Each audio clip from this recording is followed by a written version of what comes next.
এখন কোরআনের ব্যাখ্যায় হাদিস আছে না নাই? হাদিস আছে না নাই? নাকি শুধু কোরআন মানলেই হবে, হাদিস মানার দরকার নাই? এরকমও তো দল আছে আমাদের দেশে, আছে না? খবরদার এসব এই ফিতনায় পা দিবেন না। ওয়া মা ইয়ানতিকু আনিল হাওয়া, আল্লাহ বলছেন আল্লাহ নবী নিজের মন গড়া কোনো কথা বলতেন না। ইন হুয়া ইল্লা ওয়াহয়ুন ইউহা, তিনি শুধু সেই কথাই বলতেন যা তার কাছে ওহী করা হয়েছে। হাদিসের কথাগুলো এগুলো আল্লাহর পক্ষ থেকে আসা, নবী সাল্লাল্লাহু আলাইহি ওয়াসাল্লাম তার জবানে বলেছেন। সুবহানাল্লাহ। এখন এই কোরআন এবং হাদিস হলো হকের মানদণ্ড। তাহলে কোরআন হাদিসের সাথে যা মিলবে তা আমি নিব, যা মিলবে না তা নিব। আবার বলি, কোরআন হাদিসের সাথে যা মিলবে তা আমি নিব, যা মিলবে না তা আমি নিব না। ব্যাস, যা মিলবে তাই নেবেন। যার কথাই কোরআন সুন্নাহর সাথে মিলবে আপনি নেবেন, মিলছে না নেবেন না। আমার কোনো কথা যদি দেখেন কোরআন সুন্নাহর সাথে মেলে নাই, ওটা দেওয়ালে ছুঁড়ে ফেলে দিবেন, কোনো দরকার নেই। হতেই পারে মানুষের সব কথাই যে একদম 100% পারফেক্ট হবে, নট নেসেসারি, ভুল হতে পারে। যদি দেখা যায় কোরআন সুন্নাহর সাথে মেলে নাই, ছুঁড়ে ফেলে দেবেন। যেটা মিলেছে অবশ্যই নিতে হবে। এখন হকের মানদণ্ড কি পেলাম বলেন? হকের মানদণ্ড কি? কোরআন এবং এই হকের দাওয়াত আল্লাহ পাক দিতে বলছেন। এই হকের দাওয়াত দেওয়ার দায়িত্ব কি শুধু একা আমার, একা এই যে আলেম ওলামায়ে কেরামের, নাকি আমাদের সবার? দাওয়াতের মেহনত আপনি করবেন অবশ্যই, কিন্তু ইখতিলাফি মাসআলা, ফিকহি মাসআলা, গভীর যে বিষয়গুলো, এগুলো নিয়ে আপনি কথা বলবেন না।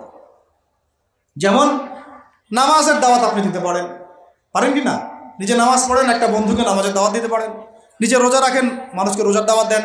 নিজে পর্দা করেন, আরেক বোনকে পর্দার দাওয়াত দেন। কিন্তু আপনি ফিকহি ইখতিলাফি মাসআলার পার্থক্য বুঝেন না, অনেক গভীর, এগুলো নিয়ে সমাজে ফাসাদ সৃষ্টি করতে যাবেন না। ফিকহি মাসআলার হাত বাঁধার, আমিনের, রফল ইয়াদাইনের, জোরে আমিন, আস্তে আমিন, তারাবি, এইটা ওইটা, অনেক যে ব্যাপারগুলো আছে, এগুলো ফিকহি ইখতিলাফি মাসআলা, যেগুলোর গভীর জ্ঞান অর্জন না করা পর্যন্ত কেউ ইজতিহাদ করতে পারে না। এই জন্য ওলামায়ে কেরামের কাছে আমরা যাই, ওলামায়ে কেরাম যেটা ফতোয়া দেন সেটা আমরা গ্রহণ করি। আমরা ওলামায়ে কেরামের সোহবত থেকে দিন শিখবো ইনশাআল্লাহ। কথা ঠিক আছে ভাই? একা একা দিন শিখবেন না, ওলামায়ে কেরামের সাথে পরামর্শ করে সোহবত থেকে দিন শিখবেন। আর হকপন্থী ওলামায়ে কেরাম আর বাতিলপন্থী ওলামায়ে কেরাম কারা, এটা তো স্পষ্ট হয়ে যাচ্ছে দিন দিন। স্পষ্ট হয় নাই? এই যে অক্টোবর মাসের যে ফিলিস্তিন ইস্যু, এর পরেও কি আপনাদেরকে চেনাতে হবে যে কারা মুনাফিক আর কারা মুমিন? চেনাতে হবে। দেখেন নাই মুনাফিকদের কর্মকাণ্ড? এইরকম সময় তারা ইহুদিদের পক্ষে কথা বলে নাই, বলে নাই? এরকম নির্লজ্জ জাতি, এটা নির্লজ্জ একটা প্রজন্ম যারা যুদ্ধ চলাকালীন ইহুদিদের পক্ষে কথা বলেছে। আল্লাহ পাক হেফাজত করেন আমাদেরকে এই ফিতনা থেকে। মুহাক্কিক আলেমদের সাথে পরামর্শ করে দিন পালন করবেন, আল্লাহ পাক তৌফিক দান করেন। আমি তাহলে হক বলতে বোঝাচ্ছি কোরআন এবং হাদিস। আল্লাহ পাক কোরআন হাদিসের এই হকের দাওয়াতটা সবাইকে দেওয়ার তৌফিক দান করেন। দাওয়াতটাকে দিব শুধু সৎ কাজে আদেশ করব নাকি অসৎ কাজে নিষেধ করব বলেন? আচ্ছা, এইটা মূলনীতি দাওয়াতের। শোনেন, এই কথাটা ভালো করে শোনেন। আল্লাহর নবী সাল্লাল্লাহু আলাইহি ওয়াসাল্লামের চেয়ে ভদ্র কোনো মানুষ ছিল? আসবে? আসছিল কখনো? নম্র, সভ্য, ভদ্র কোনো মানুষ পৃথিবীতে কখনো আসছে তার চাইতে? আসবে? তা এখন আমাকে বলেন তো, তাহলে তাকে মার খাইতে হলো কেন? ভদ্র মানুষ, নম্র মানুষ, মানুষের ভালো চান, এতিমের পাশে দাঁড়ান, বিধবার পাশে দাঁড়ান, কোনোদিন কাউকে একটা গায়ে টাচ করেন নাই, কটু কথা বলেন নাই, কখনো মিথ্যা কথা বলেন নাই, আল আমিন। তো এই মানুষটাকে মানুষ 15 বার হত্যা করার চেষ্টা করেছে। কতবার? 15 বার আল্লাহর নবীকে হত্যা করার চেষ্টা করেছে। তাই তার দাঁত মানুষ মেরে ভেঙে দিয়েছে, তার পা মচকে দিয়েছে, তারপরে তার মাথার মধ্যে আঘাত করেছে, কড়া ঢুকে গেছে উহুদের যুদ্ধের দিন। পিঠের মধ্যে উটের নাড়ি ভুড়ি চাপিয়ে দিয়েছে, দড়ি দিয়ে ফাঁস দেওয়ার চেষ্টা করেছে। তো এই কাজগুলো রাহমাতুল লিল আলামিন নবী মুহাম্মদ সাল্লাল্লাহু আলাইহি ওয়াসাল্লামের ক্ষেত্রে কেন হলো? তিনি যদি সৎ কাজে আদেশ করতেন শুধু, তাহলে সমাজের মানুষ তাকে মাথায় তুলে না রাখত। যখন থেকে তিনি সৎ কাজে আদেশের সাথে অন্যায়ের নিষেধগুলো করা শুরু করেছেন, তখন থেকেই সমাজের অন্যায়কারীরা তার শত্রু হয়ে গেছে। কথা কি বোঝা যায় না? যায় না? আল্লাহ পাক আয়াত নাজিল করলেন, কুল ইয়া আইয়ুহাল কাফিরুন, বলো হে কাফের, লা আ'বুদু মা তা'বুদুন, তোমরা যার ইবাদত করো আমি তার ইবাদত করি না। ওয়ালা আনতুম আ'বিদুনা মা আ'বুদ ওয়ালা আনা আ'বিদুম মা আ'বাদতুম ওয়ালা আনতুম আ'বিদুনা মা আ'বুদ লাকুম দীনুকুম ওয়ালিয়া, তোমাদের দিন তোমাদের, আমার দিন আমার। এখন আমরা কি করছি জানেন? সমাজে আমরা সত্য মিথ্যা, হক বাতিল, নোংরা পরিষ্কার সব একসাথে করার চেষ্টা করতেছি।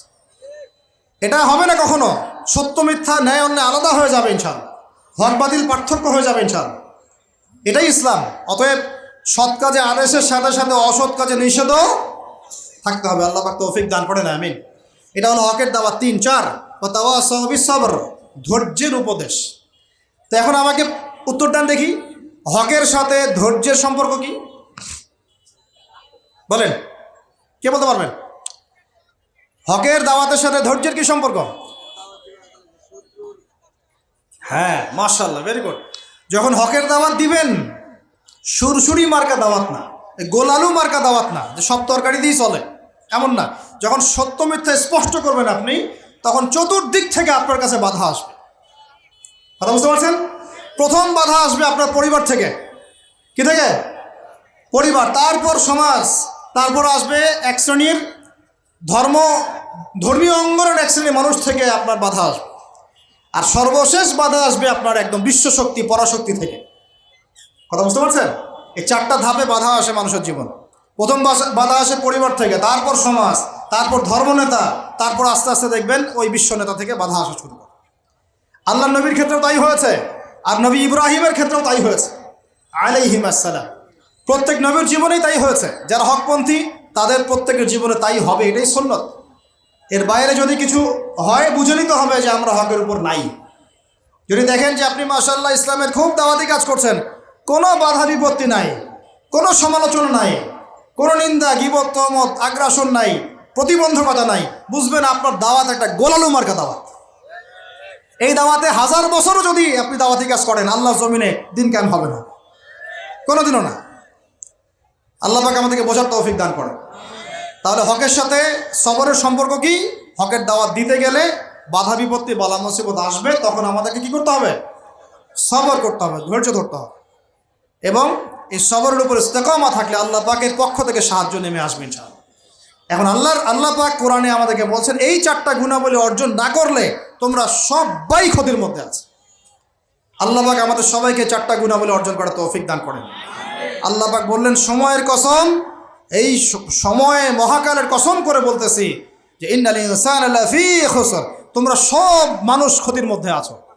তবে এই 4টা গুণাবলী যারা অর্জন করতে পেরেছে, এরা বাদ দিয়ে ইল্লাল্লাযীনা আমানু, যারা খাঁটি ইমানদার হয়েছে। কয় পিলার? 6 পিলার। ওয়া আমিলুস সলিহাত, বেশি বেশি সৎ আমল করেছে। সৎ আমলের কয়টা পিঠ? 2টা। একটা হলো ভালো কাজগুলো করা, মন্দ কাজগুলো ছাড়া।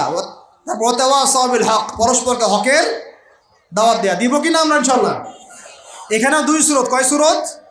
একটা সৎ কাজে আদেশ, একটা অসৎ কাজে নিষেধ। আরেকটা হলো ওয়াতাওয়াসাউ বিস-সাবর, এবং ধৈর্য ধরবো। বাধা বিপত্তি আসবে, বাধা বিপত্তি, বালা মুসিবত আসবে।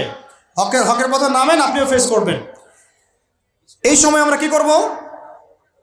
হতাশ হয়ে যাব? হাত গুটে বসে থাকবো? সবর, ধৈর্য ধরবো।